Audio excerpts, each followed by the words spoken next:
fait la promotion de l'homme et vous allez connaître à fond l'invité que nous allons recevoir, ses réalisations et pourquoi pas aussi avoir comme ça ces quelques points de vue concernant l'actualité, les questions d'actualité.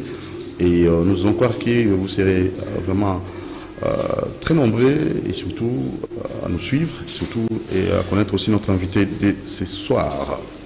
Alors nous donnons les soins de le connaître à fond. Il va se présenter, il nous parlera de ses réalisations et pourquoi pas aussi ses avis et divers concernant les questions d'actualité.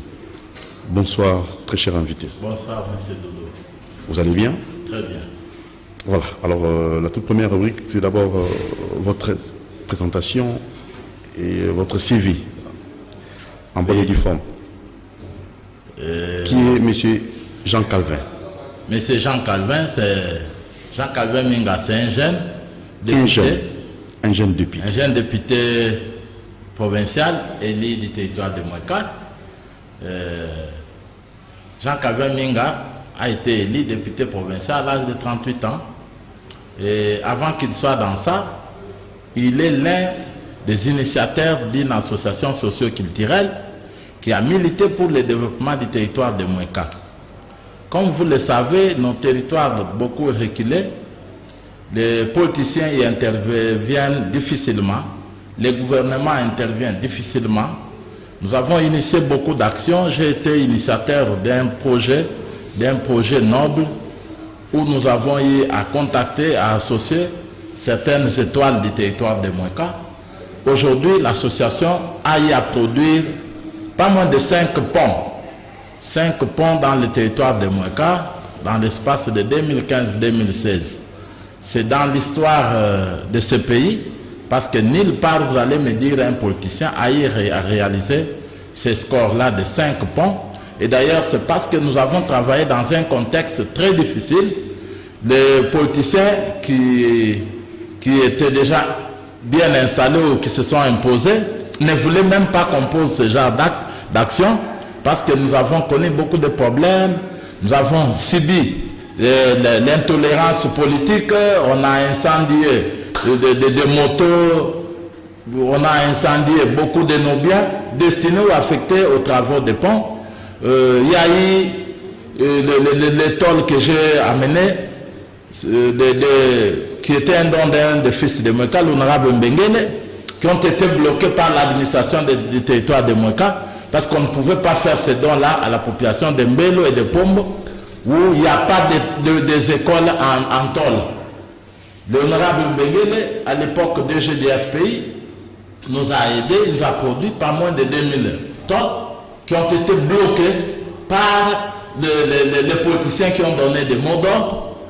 En tout cas, nous sommes... C'est quel politicien? Non, on n'est pas ici pour citer les gens. Vous demandez que je vous parle de Jean Calvin. Donc, j'ai milité beaucoup pour mon territoire. Aujourd'hui, j'ai tout fait pour dormir même en bourse pour qu'aujourd'hui, dans nos groupements, nous puissions avoir des hôpitaux avec tous les conforts possibles, les scanners, radiologie, dans les villages Bongo. Moi-même, j'ai passé l'année en bourse avec les amis qui nous fabriquaient les briques cuites. Donc, il faut comprendre que je suis un jeune, j'ai la volonté de servir ce pays. Nous sommes allés plus loin, l'association socio-culturelle Bouikamboy, qui signifie l'union fait la force, a amené jusqu'à contribuer dans l'œuvre de Dieu. Dans le coin où il n'y avait pas de cathédrale, nous l'avons fait. Alors, vous allez voir à Mapéa que l'association socio-culturelle Bouikamboy de l'honorable Constantin Tamouk Mbengele a même conçu une grande église qui prend 600 à 700 personnes. Nous avons tout fait. Mouéka qui a fait plus de 30 ans sans l'eau, nous avons plaidé auprès de l'honorable Mbengele. Il a appuyé l'association socio-culturelle Bouikamboy. Aujourd'hui, je vous parle que Mouéka vit grâce à l'eau que nous avons milité et qu'on a amené à Mouéka. Donc nous ne sommes pas un cheveu qui est tombé de la soupe. C'est grâce à ça que la population a décidé de pouvoir nous obliger afin que nous soyons des interlocuteurs valables. Donc voilà un peu, il y a beaucoup de choses, beaucoup de sacrifices, l'encadrement des jeunes. J'ai été d'abord président des étudiants de chez moi à l'université de Lubumbashi pendant 3 ans. Or, le mandat était d'1 année. Mais la gestion des amis et des collègues a fait que j'étais reconduit à 3 reprises. Donc, on a participé dans tout. Ce qui a mérité, ce que nous avons mérité aujourd'hui. Voilà, à ce qui nous concerne. Nous sommes députés provinciaux, ici des élections de 2018, avec le changement de régime, avec tout ce que nous sommes en train de connaître, tout, on est en train de patienter, d'attendre pour que nous puissions réellement travailler pour notre peuple. Voilà, en fait, vous avez un peu inversé l'ordre de mes différentes rubriques, parce qu'on devait commencer par votre présentation, on s'en suivra la rubrique réalisation, et maintenant là, je vous demande de vous présenter comme il faut. Vous êtes né à Kinshasa, père de combien, en fait, vous avez combien d'enfants, et une famille nombreuse. Ce sont là les quelques détails que nous avons besoin. Jean-Calvin Minga est né dans le territoire de Moueka, dans le village Boya, le 17 avril 1979. Ah, là, vous êtes souple, là? Non, mais il faut vous dire. Alors, j'ai fait mes études primaires à l'EPTILEAD à Ilebo. J'ai fait les humanités au collège Saint-Joseph de Boulongo. Je suis licencié en droit de l'université de Lubumbashi. Voilà. Et marié, père de combien d'enfants? Marié, père d'une grande famille. Doudou. Vous voulez m'amener c'est ça, dans tous les détails, ça. Voilà, je suis marié, père d'une grande famille. En fait, cette émission a pour objectif de vous faire connaître à fond. Alors, vous parlez facilement quelle langue? Couramment le lingala? Vous savez, j'ai passé beaucoup de mon temps au Kasaï, où nous parlons Chiluba. On parle ma langue maternelle, qui est le Chikuba. Chikuba. Ça veut dire quoi? Oui, je suis Kuba. En fait, Kuba. Oui, oui. Okay. Je parle couramment ma langue maternelle.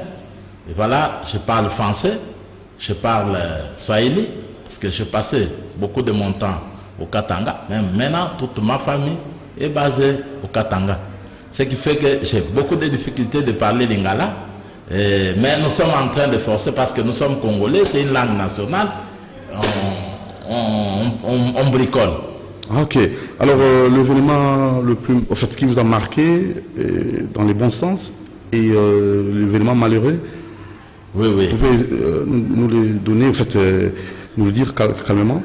Quel est l'événement qui vous a marqué de plus dans votre vie? Dans ma vie, c'est que je suis heureux d'avoir connu des grands hommes politiques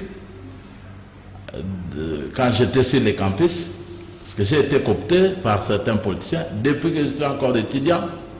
Et j'ai fini. Jean Calvin n'a jamais connu une période de chômage. Voilà, parce que ma souplesse, ma gentillesse, ma sincérité auprès de grandes personnes a fait que je n'ai jamais connu un chômage, tout ça. J'ai fini mes études, même après 2 mois, j'étais déjà chez DGRK ici. Après, je suis allé avec le gouverneur Trésor Kapuku à Kananga. Je suis responsable d'un centre de recettes fiscales et parafiscales pour les 5 territoires. Donc, c'était, je crois, à 1 année de la fin de mes études. En tout cas, ce sont des grands événements qui m'ont marqué. Et l'événement malheureux? Les événements malheureux, c'est que j'ai été victime de l'injustice. Quelle injustice? J'ai été victime des règlements des comptes. Au départ de l'ancien comité au FPI, il y a eu le nouveau comité. Mais le comité m'a d'abord muté. À 1 mois de la remise et reprise, j'étais le premier agent à être muté parce que je travaillais comme contrôleur de gestion au Katanga. On m'a mis depuis 6 ans, on m'a muté à Kinshasa. Et après, il y a eu une série d'audits, oui. Une succession de centres de directeurs pour aller auditer mon travail. Je comprenais déjà que c'était un règlement de compte ou un acharnement sur ma personne. Mais Dieu merci parce qu'ils ne m'ont pas trouvé dans l'anarchie ou quoi. Ils ne m'ont pas eu. Mais ils ont inventé une histoire pour me dire qu'on doit revoir mon grade statutaire. Alors, imaginez-vous, nous avons des lois, des normes. La convention collective vous dit que quand un agent fait deux fois excellent, il peut mériter un grade supérieur. Et en plus, quand il fait très bien 3 fois, il peut mériter un grade supérieur. Et aussi, l'appréciation de la direction générale ou le pouvoir discrétionnaire d'un directeur général qui apprécie les aptitudes et qualifications professionnelles d'un agent peut lui amener à un grade supérieur. Mais moi j'ai eu 5 très bien plus un excellent sans grade. Et l'unique grade que j'ai eu après 3 ans, le nouveau comité m'a demandé où il fallait revoir mon grade. Je dis mais c'est en violation des textes. Les grades c'est un droit acquis. Aucun agent ne participe dans l'octroi des grades.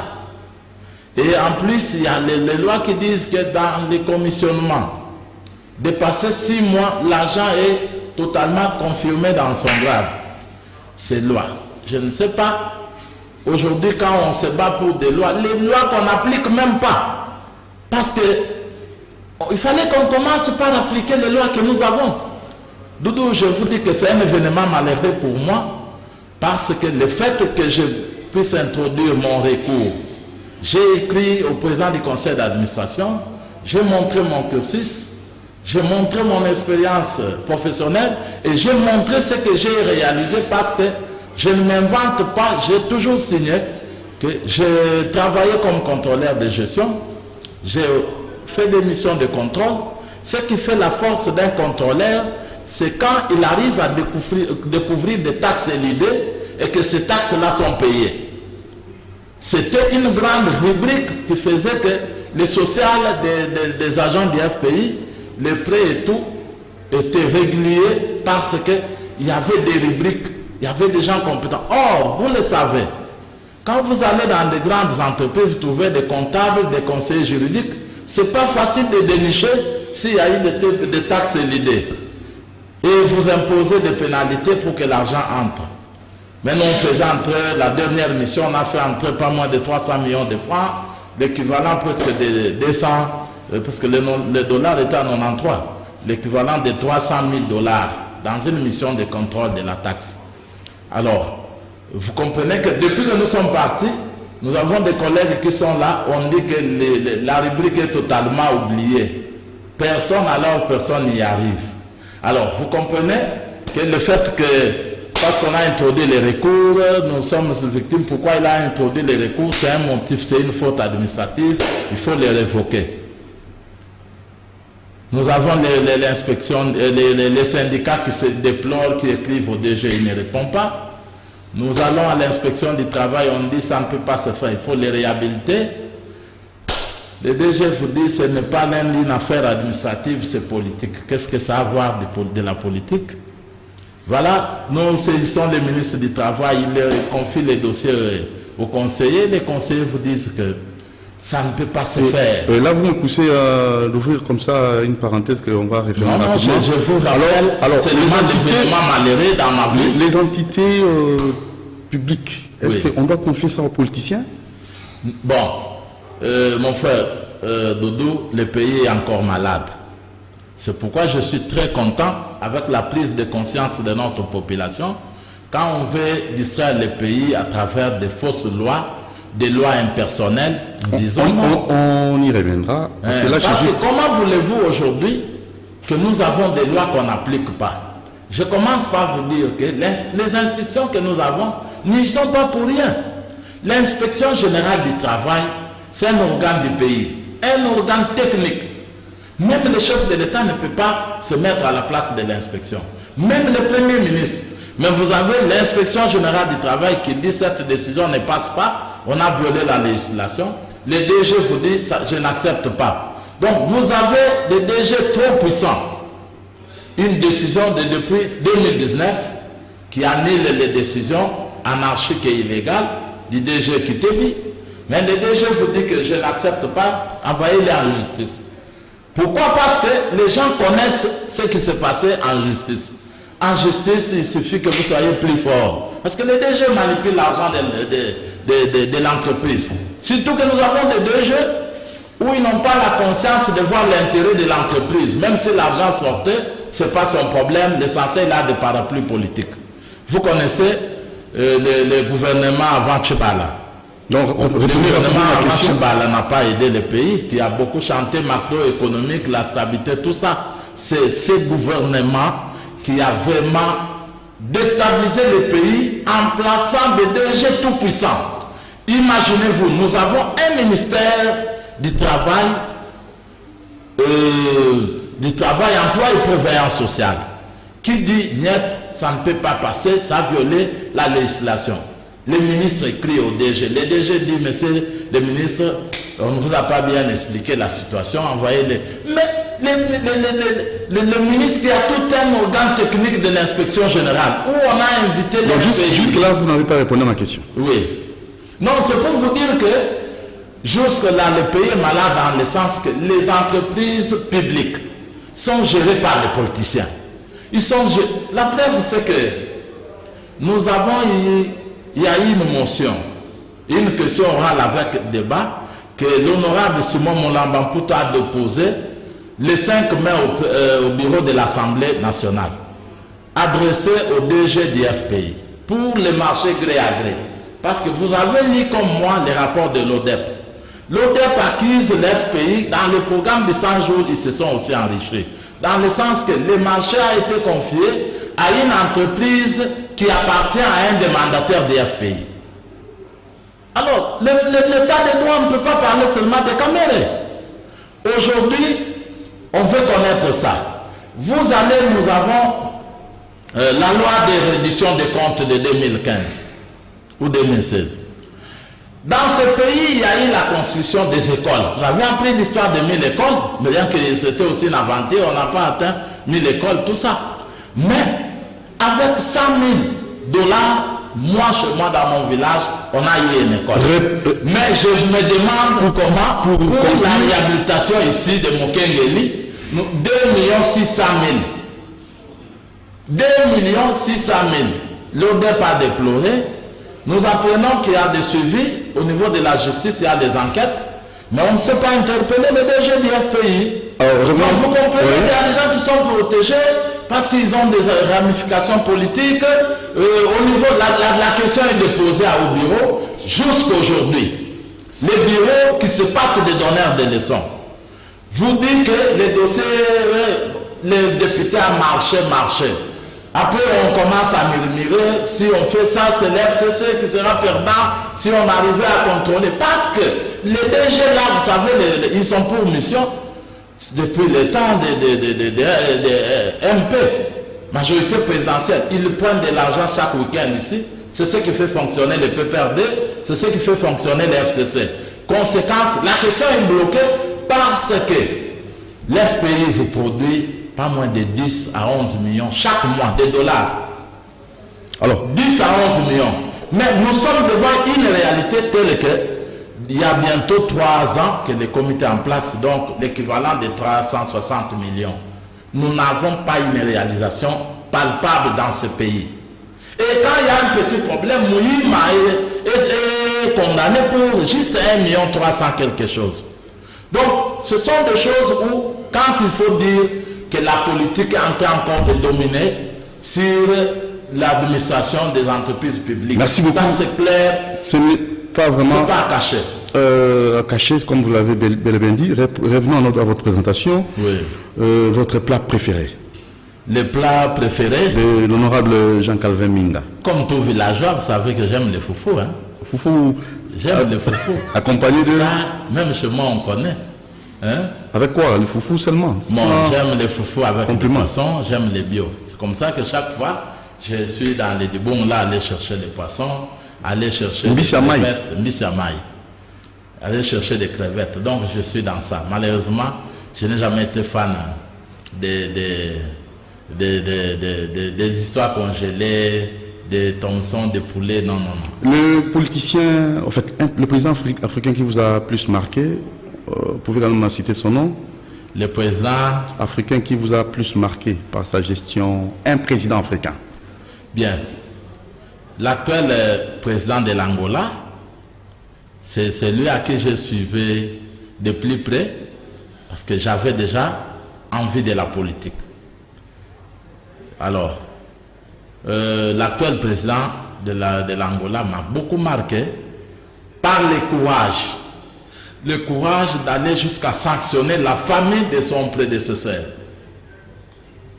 Parce que quand vous faites des choses avec l'hypocrisie, moi je ne vous soutiens pas.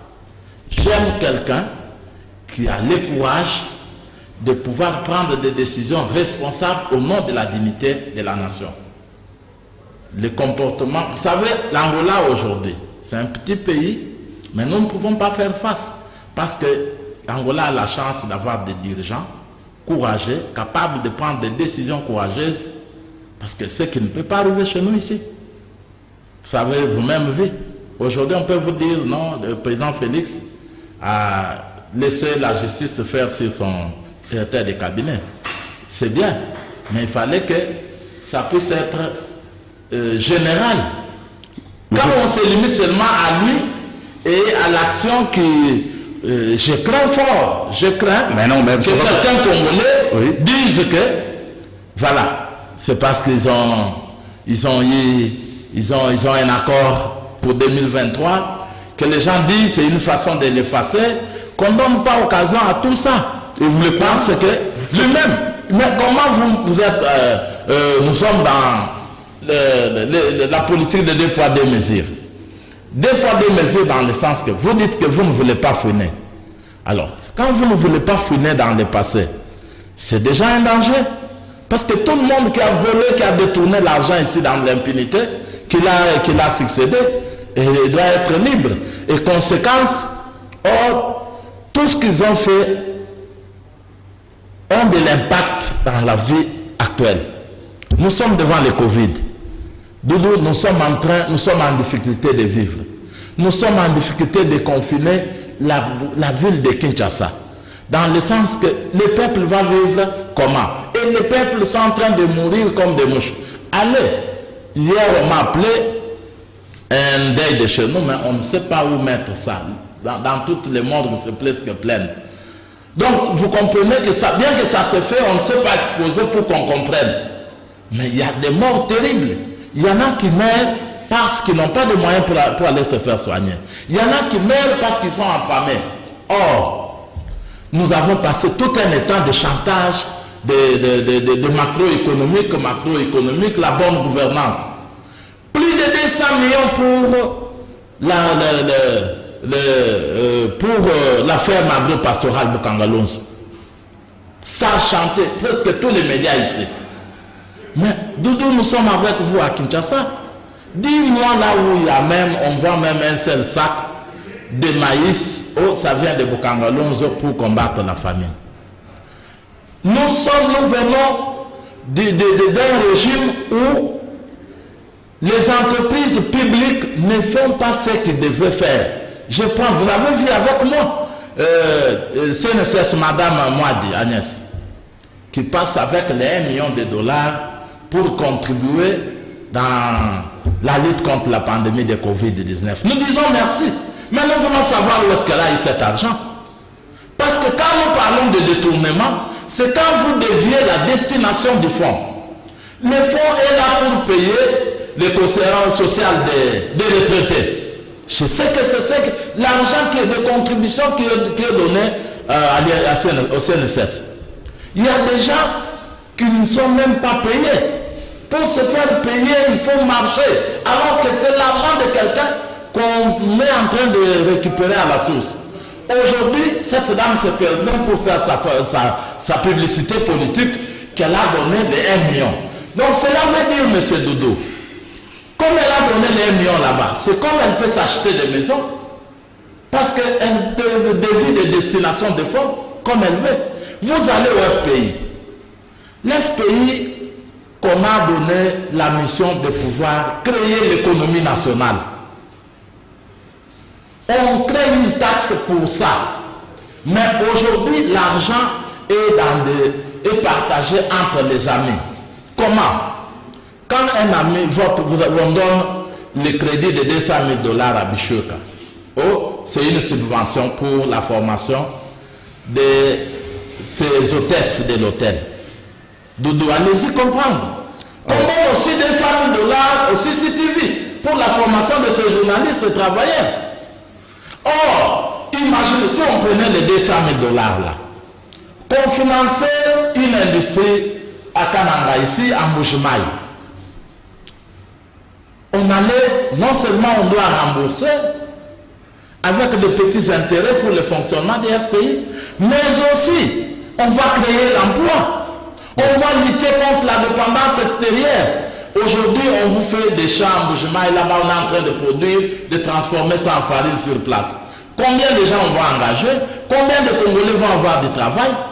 Et cette industrie-là va payer des impôts, des taxes. C'est là où nous parlons de l'élargissement de l'assiette fiscale.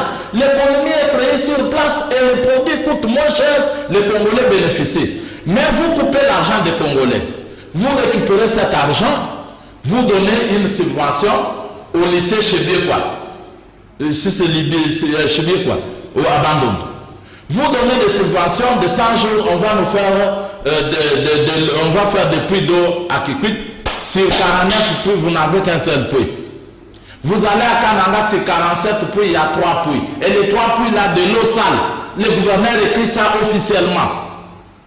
Pourquoi ne pas rester dans la logique de financer des industries? Nous avons le Chit Katende ici. Monsieur Doudou, avec 400 millions de $, nous sommes déjà en train de résoudre le problème de Chit Katende. Or, Chit Katende, c'est les Kassai oriental, les Kassai central, les Kassai. Chikapa ici partout. Quand on a déjà du courant, on a de l'industrie partout. C'est automatique. Mais on doit prendre cet argent parce que bientôt nous avons presque 3 ans et demi. Nous sommes au-delà de 400 quelque chose de millions. Plus la dette que les politiciens avaient pris de financement. Parce que l'ancien comité était très souple. Hein? L'ancien comité ne pouvait pas vous donner de subventions. Doudou, vous avez besoin d'un crédit, vous acceptez de signer un contrat avec l'État congolais. Quel que soit votre pouvoir. C'est comme ça que vous avez appris que même ceux qui étaient le président de l'Assemblée ont des dettes là-bas. Bon là, je crois bien, vous voulez tout simplement dire que la gestion de Mbengele était la bonne gestion. Mais c'est irremplaçable jusqu'aujourd'hui. Parce que Mbengele a trouvé l'FPI locataire, donc l'FPI était à la galerie présidentielle, n'avait même pas de bâtiment. Aujourd'hui, l'FPI est installé partout avec des bâtiments que Mbengele a laissés. Nulle part on a même ajouté. Ici, dans la ville de Kinshasa, vous avez des immeubles qui font la fierté. Quand vous avez un gestionnaire comme ça, qui trouve l'FPI avec moins de 150 agents, qui crée l'économie, vous avez plus de 800 agents. Il faut se jouer avec ces managers-là. Aujourd'hui, ils vous trouvent, vous n'avez même pas de chariot automobile. Ils vous laissent l'entreprise où il n'y a même pas de retard de paiement. Alors que lui en a trouvé. Les managers comme ça, c'est facile de les critiquer, mais arriver à réaliser ça, parce que si le plan de financement des projets, vous avez vu, il était catégorique. Même ceux qui sont partis là, les savent. Même des DIRCAB, des choses, il dit, je suis très clair. L'argent est là, ce n'est pas mon argent, mais faites un projet, on vous donne, vous réalisez le projet. Mais si sa gestion était bonne, mais pourquoi il n'est plus dans l'affaire? Pourquoi? Toi-même, tu sais que l'ancien régime, c'était un régime où il y avait des humeurs des gens. Humains. Oui, on peut gérer tout un pays par les humains. Quand les politiciens commencent, parce que vous savez comment Mbengele est parti. Mbengele il demande le remboursement des crédits, on ne sait pas rembourser. Mbengele fait recours à l'inspection générale des finances, qui ont travaillé plus d'une année et demie là-bas. Ils ont circulé au Katanga, Bas-Congo, on a identifié tout le monde qui a la dette de l'État. Mbengele dit ces gens ne donnent pas. Nous avons écrit au gouvernement qu'on nous donne les mécanismes comment on appelle il y a un mécanisme qui permet à un agent de l'État de pouvoir, parce que les biens de l'État sont insaisissables. Quand vous avez une dette, on peut réaliser l'hypothèque sans qu'on passe par les pouvoirs judiciaires. Parce que quand vous allez au pouvoir judiciaire, ça vous prend le temps que ça vous prend. Les magistrats de l'époque, très corrompus et dans l'impunité.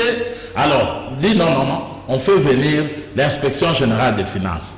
Parce qu'on voulait que l'FPI ait des OPG à compétences restreintes. Quand on n'est pas arrivé on ne sait pas être en ordre, on peut réaliser l'hypothèque. Parce que vous devez nous déposer des documents, des certificats parcellaires. Alors, il était vraiment catégorique. Mais quand il est venu, les inspecteurs généraux de finances ont circulé, ils ont fait un rapport. Mais il a fait publier la liste sur les médias. Voilà là où il y a eu des problèmes. Il a commencé à avoir des menaces téléphoniques. Petit, c'est l'argent de l'État, ce n'est pas ton argent. Ta rigueur là, tu vas partir avec. Il a commencé. Sinon, laissez-moi terminer que le Congolais le sache. Mais il a commencé. Il nous dit, mon frère, vous devez me protéger. S'il faut partir, je préfère partir, mais vous laissez que l'État connaisse que vous avez pris l'argent. C'est sorti, l'Assemblée était informée, le gouvernement. Personne ne l'a appuyé. Parce qu'eux-mêmes voulaient assez qu'on laisse cette histoire. Quand on prend, on laisse cette histoire. Parce que la preuve, c'est qu'avec le nouveau comité, il y a eu des gens qui avaient déjà des dettes, qui étaient sur la liste des impayés là, qui voulaient encore prendre des crédits. Le nouveau comité leur a dit non. Si on vous donne des crédits, ça va faire des bruits. Acceptez qu'on vous donne des subventions. Or, les crédits, on va remettre. Mais des subventions, on ne remet pas. Il y a un opérateur économique, un grand politicien de ce pays qu'on a donné 2 millions de dollars comme subvention. Il y a l'autre ici qu'on a donné dans la ville de Kinshasa. Donc, alors, vous comprenez comment les gens ne veulent pas de bruit, ils sont en train de gaspiller l'argent comme ça, avec une baignade qui ne voulait pas que l'argent puisse se perdre. Alors, ça vous de conclure de comprendre qui travaille mieux. Alors, tu comprends déjà l'implication des hommes politiques. Le dossier est passé au niveau de l'Assemblée nationale. L'Assemblée nationale, il y a eu le groupe parlementaire qui est venu, qui a contrôlé l'FPI. C'est l'unique entreprise qu'on a contrôlée. Parce que vous n'allez pas me dire, vous avez déjà appris à CNSS ici qu'il y a un contrôle parlementaire. Malgré les cris des amis de la SONAS Doudou, vous n'allez pas me dire qu'il y a eu déjà un contrôle parlementaire à la SONAS, malgré le mois de retard. Attends, je termine. Alors, je fais, vous n'avez jamais appris qu'il y a un contrôle parlementaire. Le contrôle parlementaire a eu le temps de Mbengele. Et on a trouvé la gestion à place. On a trouvé, tout était en place et on a eu à identifier depuis que l'FPI a commencé. Tout le monde qui a eu même un 100 francs. On a identifié tout le monde. Voilà, c'est ça d'abord le problème de l'administration. Une bonne gestion, c'est sur la clarté. Et en plus, quelles ont été les conclusions du rapport? La page 64 vous dit, il n'y a jamais eu ni détournement, ni projet fictif, encore moins de rétrocommission. Nous n'avons pas eu de preuves. Mais néanmoins, nous déplorons l'octroi des crédits, la légèreté dans l'octroi des crédits. Mais est-ce que c'est ça nous avons? Nous, FPI, on a commencé à rire. Mais comment la légèreté? Parce que ce n'est pas l'FPI qui crée des sociétés. L'FPI oblige, pour que vous soyez éligible, vous devez nous amener, avoir une société et avoir le numéro de registre du commerce, être en forme et déposer un projet. L'FPI analyse le projet. Si vous êtes un homme politique, comment on allait le savoir? Alors, au contraire, condamner celui qui a créé des sociétés. Alors, c'est pour vous dire nous ne voulons pas aller dans la situation des affaires parce que ici, ils le savent que c'est qu'il y avait des garçons très différents. C'est parmi les gens qui ont imprimé l'image. Il y avait quoi? Il y avait de la jalousie et pourquoi pas aussi? Non seulement la jalousie. Le problème était que l'argent de l'État puisse disparaître. Aujourd'hui, nous avons la chance de dire, j'ai suivi quelqu'un qui citait que l'ancien président de l'Assemblée, Aubin, est cité dans un problème de crédit d'1 million. Pourquoi depuis tout ce temps ne rembourse pas? Vous voulez me dire qu'il manque de moyens? C'est parce qu'on sait que le bien de l'État, quand on prend, on met dans des poches, c'est fini. Mais quand Mbengele faisait pression, qu'on doit rembourser, et on dit, nous allons te montrer. C'est comme ça que vous voyez, même dans la proposition de la loi, on veut que mettre en difficulté même tous les gestionnaires. Parce que quand on va dire aux gestionnaires de l'ONATRA, donne $100 000 chaque semaine pour les PPRD. Si vous refusez, nous allons dire au ministre de vous faire interpeller à la justice. Alors. Voilà ce que les politiciens craignent. Doudou, il faut comprendre le secret de tout ce qu'on est en train de faire. Ce n'est pas pour rien. Il n'y a pas d'urgence quand Aubin Minakou propose cette loi. On veut sécuriser leurs intérêts, dans le sens que, de jouer sur le plan moral de tous les Congolais. Doudou, il ne faut pas que cet élément-là passe. Si ça passe, le procureur va vous interpeller. Or, le procureur est sous l'injonction du ministre. Le ministre ici dit interpellez-moi les gens de CCTV. Ou le procureur allez fermer CCTV. Donc vous comprenez un peu ça. C'est pourquoi nous sommes très fiers parce que nous avons une population avertie qui a pris la conscience de comprendre toutes les manœuvres des politiciens tendant à prendre le pays en otage.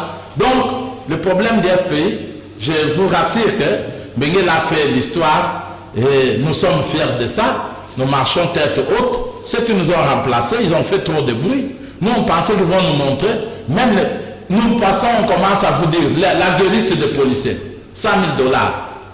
Nous avons des documents de la trésorerie des FPI. L'argent qui est sorti. Et ces gens-là peuvent se passer comme donneurs de leçons. Honorable Jean-Calvin Minga, qu'est-ce que vous détestez? Ce que je déteste, c'est l'injustice. Dans ma vie, l'injustice. Peut-être, Doudou, vous n'avez jamais été victime de ça. Hein? L'injustice, tout le monde qui soutient l'injustice, c'est un diable. En tout cas, moi, je déteste l'injustice. Parce que l'injustice, quand ça vient, malgré votre raison, malgré tout ce que vous avez comme raison, ils vont vous faire ce qu'ils vont vous faire.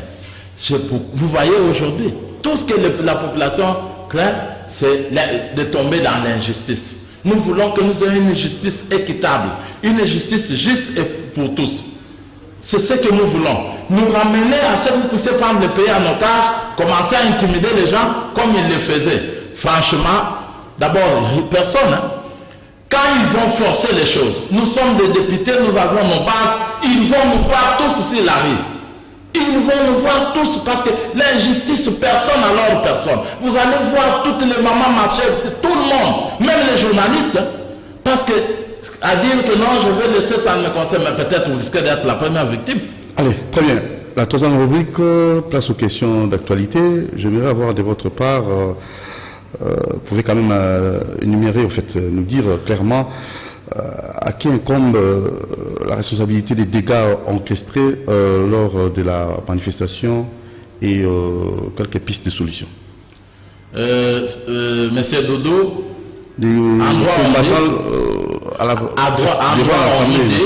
que tout fait quelconque de l'homme qui cause dommage à autrui doit les réparer. Tous les désordres a comme soubassement la proposition de la loi Minakou et Gari. Ils sont les deux auteurs de toutes les manifestations. Ils ont la responsabilité pénale. Ils doivent répondre. Ils doivent répondre parce qu'aujourd'hui, c'était ça. Vous n'allez pas voir les Congolais sur la rue. Vous n'allez pas voir, parce que les dégâts, c'est ici des débordements. Parce que vous avez 10 enfants, vous n'allez pas me dire que tous les enfants ont la même éducation. Vous avez des tétis, vous avez des voleurs. Donc maintenant, quand il s'agit de tout un peuple, nous avons des Chegues. Avec cette famine ici, de Covid ici, alors vous pensez que les gens vont dire, bon, et surtout quand il s'agit, que ce sont les mêmes gens qui nous ont mis à genoux. Parce que je ne sais pas si nos amis du PPRD comprennent. Hein? Quand ils disent, nous aussi nous voulons nous soulever, vous voulez vous soulever contre tout un peuple. Vous plairez déjà, oh, on a moqué dedans, et il dépasse dedans. Même nous, la FDC alliés débattent, nous sommes dedans. Donc tous les peuples, nous sommes dedans. Il ne faut pas intimider les gens, ils dépassent tout ça, non. Donc, ils doivent le savoir qu'ils ont mal géré le pays.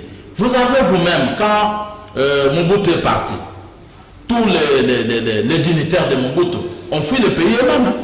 Mais ils ont la chance d'avoir un chef de l'État qui le protège. Alors ils pensent que la population a changé. La population aujourd'hui, j'ai toujours dit qu'il n'y ait pas ce genre de manifestation. Parce que nos frères ici vont fuir ce pays. Quand ils apprennent, un groupe de avocats canadiens ont déposé une plainte. Ils sont tous contents. Les gens qui s'appellent au téléphone, vous êtes en train de passer. Moi aussi j'ai lu sur Internet. Donc ils sont contents de voir les gens qui ont allé travailler pour les malheurs du Congo, ils veulent les voir partir. Donc vous, est-ce que ça est ça? Malgré l'orgueil de passer, nous aussi nous avons un peuple. Vous avez quel peuple? Que vous soyez des leaders de peuple ou pas, personne ne peut soutenir ces gens. Donc, arrivez à nous amener des propositions de loi. Vous allez le comprendre avec moi. Vous voyez, en 2015, il y a eu la modification de la loi électorale. Le fait que la loi passe par les mains des gens du FCC, Doudou, est-ce que cette loi a été passée? Est-ce qu'ils peuvent maintenant comprendre que notre population n'a pas confiance à eux? Et la solution? Il fallait même qu'on laisse. Voyez l'histoire de Jean-Marc. Ils ont joué à la souplesse pour que Jean-Jacques Mamba passe avec le dossier. Parce que si c'était quelqu'un du FCC, vous allez voir peut-être le peuple allait remplir ce bâtiment. Et même connaissent déjà ça que nous devons nous effacer. Au contraire, si c'était une bonne loi, il fallait négocier avec leurs partenaires de cash. Alors, la solution c'est laquelle? La solution dans ce pays, notre peuple est vraiment trahi par le chef de l'État. Le chef de l'État est celui sur qui l'espoir de tous les Congolais. Je ne sais pas, lui, il comprend aussi ça comme moi. Tous les Congolais, quand on parlait de l'IDPS, on parlait de Tshisekedi. Les gens disaient, dès que Tshisekedi est au pouvoir, ça va être automatique.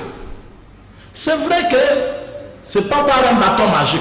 Mais le chef de l'État ne peut pas cautionner certaines violations.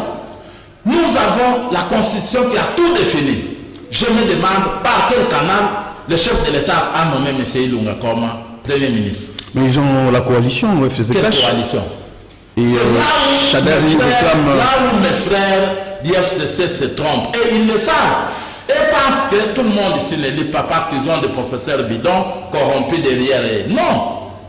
Nulle part, avant d'aller aux élections, les politiciens, il est arrivé un moment, on attendait la publication des partis politiques et des groupements politiques reconnus dans notre pays. On attendait ça. Et quand c'est sorti, on a vu quels sont les regroupements politiques qui vont aller aux élections. Maintenant, après les élections ici, nous n'avons pas vu FCC. Si vous allez au secrétariat en charge des partis politiques, vous ne verrez pas FCC. C'est là où ils ont trompé le chef de l'État. Parce que maintenant là, le chef de l'État est en droit de pouvoir nommer un informateur. Et quand on nomme un informateur, cet informateur doit identifier la majorité.